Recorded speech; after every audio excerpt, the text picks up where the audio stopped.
ଜଗନ୍ନାଥ ପିଲାମାନେ, ତ ଆଜି ଆମେ ଷ୍ଟାର୍ଟ କରିବା ସରସ୍ୱତୀ ଶିଶୁ ବିଦ୍ୟା ମନ୍ଦିରର ପ୍ରଥମ ଶ୍ରେଣୀର ପରିବେଶ ଶିକ୍ଷା ପଞ୍ଚମ ଅଧ୍ୟାୟଟା ଭୁଲ ବାଇ ମିଷ୍ଟେକ୍ରେ ଲେଖା ହେଇଛି। ଷଷ୍ଠ ଅଧ୍ୟାୟ ତ ପଞ୍ଚମ ଅଧ୍ୟାୟ ପଢ଼ିବା ଆମ ଗଛଲତା। ଆମ ଚାରିପାଖରେ ଅନେକ ଗଛଲତା ଅଛନ୍ତି, ସେଗୁଡ଼ିକ ଆମର ଅନେକ ଉପକାର କରନ୍ତି। ଆମେ ଗଛଲତାଠାରୁ ଖାଦ୍ୟ, ପାନୀୟ, ଔଷଧ ଓ ଅନେକ ଦରକାରୀ ଜିନିଷ ପାଇଥାଉ। ଏଣୁ ଗଛଲତା ଆମର ବନ୍ଧୁ। ଗଛଲତା କାହିଁକି ଆମର ବନ୍ଧୁ କୁହନ୍ତି? କାରଣ ଗଛ ଆମକୁ ବହୁତ ଗଛଠାରୁ ଆମେ ଖାଦ୍ୟ, ପାନୀୟ, ଔଷଧ ଓ ଅନେକ ଦରକାରୀ ଜିନିଷ ପାଇଥାଉ ଓ ଅମ୍ଳଜାନ ମଧ୍ୟ ପାଇଥାଉ। ସେଥିପାଇଁ ଗଛକୁ ଆମର ବନ୍ଧୁ କୁହାଯାଏ। ସେମାନଙ୍କ ବିନା ଆମେ ବଞ୍ଚିପାରିବା ନାହିଁ। ଆସ ବିଭିନ୍ନ ଗଛଲତାଙ୍କ ବିଷୟରେ ଜାଣିବା। କିଏ କ'ଣ ଦେଉଛନ୍ତି, କ'ଣ ସେ ବିଷୟରେ ଆମେ ଜାଣିବା।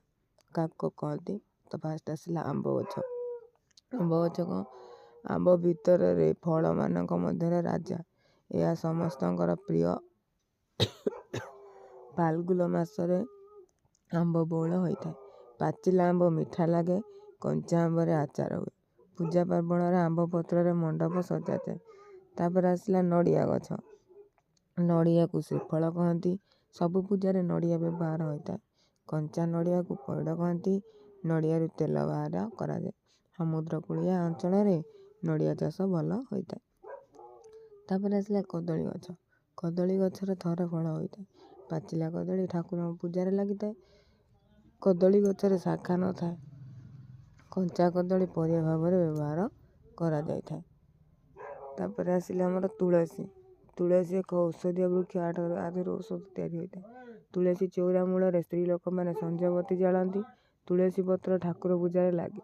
ତୁଳସୀ ପତ୍ରର ରସ ସହିତ ମହୁ ମିଶାଇ ପିଇଲେ ଥଣ୍ଡା କାଶ ଭଲ ହୋଇଥାଏ।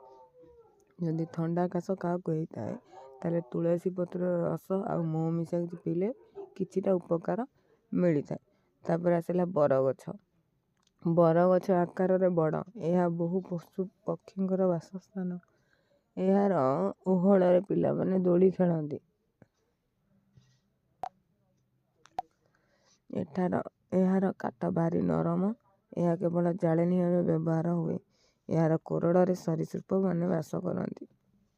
ସରୀସୃପ ହେଲେ ଯେଉଁ ସାପ, ଗୋଧି ଏରା ସବୁ କୋରଡ଼ରେ ବାସ କରନ୍ତି। ତାପରେ ଆସିଲା ପଣସ ଗଛ। ପାଚିଲା ପଣସ ଭାରି ସୁଆଦିଆ। କଞ୍ଚା ପଣସକୁ କଠା କୁହାଯାଏ। କଞ୍ଚା ପଣସକୁ ଆମେ କହନ୍ତି କଠା ତରକାରୀ ଏସବୁ ଖାଆନ୍ତି। ପଣସ କାଠ ଅତି ମୂଲ୍ୟବାନ। ଏଥିରେ ଖଟ, ପଲଙ୍କ ଓ କବାଟ ତିଆରି ହୋଇଥାଏ। ସାଧାରଣତଃ ଖରାଦିନେ ପଣସ ପାଚିଥାଏ। ତାପରେ ହେଲା ଅଶ୍ୱତ୍ଥ ଗଛ। ଏଥିରୁ ଆମେ ଅଧିକ ଅମ୍ଳଜାନ ପାଇଥାଉ। ଅଶ୍ୱତ୍ଥ ଗଛରୁ ଆମେ ଅଧିକ ଅମ୍ଳଜାନ ପାଆନ୍ତି। ତାପରେ ଆସିଲା ବେଲ ଗଛ। ଏହା ଖୁବ୍ ଉପକାରୀ ପତ୍ର।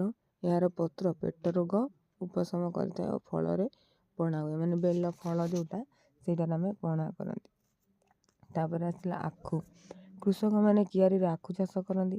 ଆଖୁ ରସରେ ଗୁଡ଼ ତିଆରି ହୁଏ ଓ ସେଥିରେ ଚିନି ତିଆରି ହୁଏ। ପିଲାମାନେ ଆଖୁ ରସ ପିଇବାକୁ ଭଲ ପାଆନ୍ତି। ପିଲାମାନେ ସବୁ ଆଖୁ ରସ ପିଇବାକୁ ତମେ ସବୁ ଭଲ ପାଅ। ତାପରେ ଆସିଲା ନିମ ଗଛ। ନିମ ଗଛ ଭାରି ଉପକାରୀ। ଏହାର କାଠକୁ ଜାଳନ୍ତି ନାହିଁ। ଏହାର ପତ୍ରରେ ମଶା ଧୂପ ତିଆରି ହୁଏ। ନିମ ଛେଲିର ରସ ପିଇଲେ କୃମି ନାଶ ହୋଇଥାଏ ଓ ଚର୍ମ ରୋଗର ଉପଶମ ମିଳିଥାଏ। ବାଡ଼ିରେ ନିମ ଗଛ ରହିଲେ ବାୟୁ ବିଶୁଦ୍ଧ ହୋଇଥାଏ। ନିମ ଗଛ ରହିବା ଭଲ। ତାପରେ ଆସିଲା ଲତା।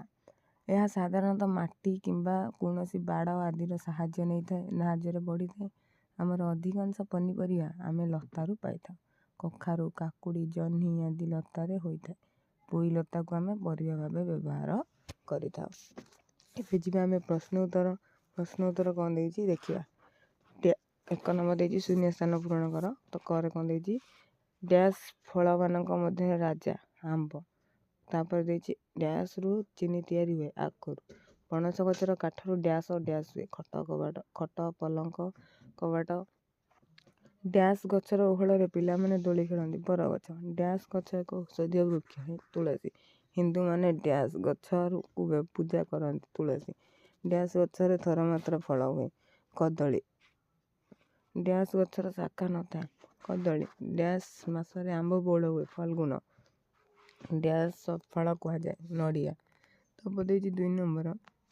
ଗଛ ଆମର କି ଉପକାର କରେ?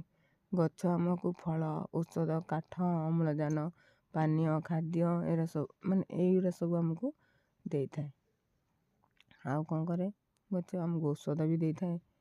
ଏଇଟା ଲେଖିବ ଦେଖ, ଗଛ ଆମକୁ ପାନୀୟ ଖାଦ୍ୟ ବସ୍ତ୍ର ଅମ୍ଳଜାନ ଇତ୍ୟାଦି ଦେଇଥାଏ। ନିମ ଗଛର ଉପକାରିତା କ'ଣ? ନିମ ଗଛର ଉପକାରିତା ଏହାର ପତ୍ରରୁ ମଶା ଧୂପ ତିଆରି ହୁଏ। ନିମ ଛେଲିର ରସ ପିଇଲେ କୃମିନାଶ ହୁଏ ଓ ଚର୍ମ ରୋଗରୁ ଉପଶମ ମିଳିଥାଏ। ତାପରେ ଆସିଲା ତୁଳସୀ ପତ୍ରର ଉପକାରିତା କ'ଣ? ତୁଳସୀ ପତ୍ରର ଉପକାରିତା କ'ଣ ନା ଏଟା ହେଲା ଗୋଟେ ଔଷଧୀୟ ବୃକ୍ଷ। ତେଣୁ ତୁଳସୀର ପତ୍ରରେ ତୁଳସୀ ପତ୍ର ରସରେ ମହୁ ମିଶାଇ ପିଇଲେ ଥଣ୍ଡା କାଶରୁ କିଛି ଉପଶମ ମିଳିବା ଭଲ ହୁଏ। ପଇଡ଼ କାହାକୁ କୁହାଯାଏ? କଞ୍ଚା ନଡ଼ିଆକୁ ପଇଡ଼ କୁହାଯାଏ। ଆଖୁରୁ କ'ଣ ତିଆରି ହୁଏ? ଆଖୁରୁ ଗୁଡ଼ ଓ ଚିନି ତିଆରି ହୋଇଥାଏ।